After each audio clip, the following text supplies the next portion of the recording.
So there's no shortage of information about it.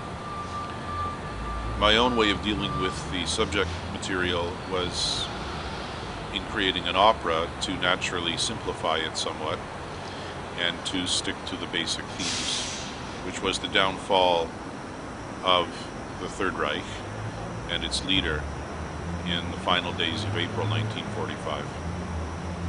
I regard the opera as a morbid historical drama, death of a tyrant portrayed on stage, so naturally a very old dramatic theme, so people can take from it what they want.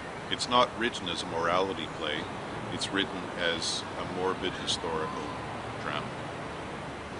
Well, I would say fundamentally a sense of history and the fact that I like ruins, and that when I was a young student in the 1970s in Ottawa, a lot of people I knew, friends, parents, and so forth, had come to Canada as a result of World War II. And so I became fascinated with the topic, and that leads one naturally to the theme of how it all started, and that leads one to Hitler. My father saw action in Burma, so in the Asian theater, so not against the Germans.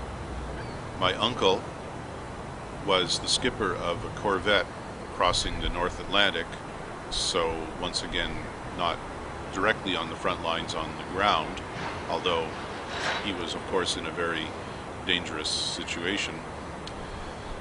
The curious thing is that the only member of my family to come in direct contact with the German army was my grandfather, and that was in Canada because he was in World War II too old to be an active soldier, so instead was a guard at the prisoner of war camp for Germans in Bowmanville, Ontario, and so therefore had very close contact, in fact physical contact, because there were several uprisings, so I gather, during the war years at this prison camp in Bowmanville, and he spoke about them from time to time.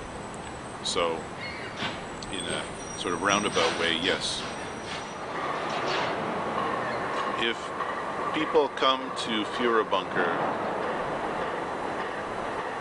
they will see what we hope is as realistic as possible a treatment of this theme of the downfall of the Third Reich at the end of World War II in an operatic production. They may be surprised by what they hear. I'll leave it at that.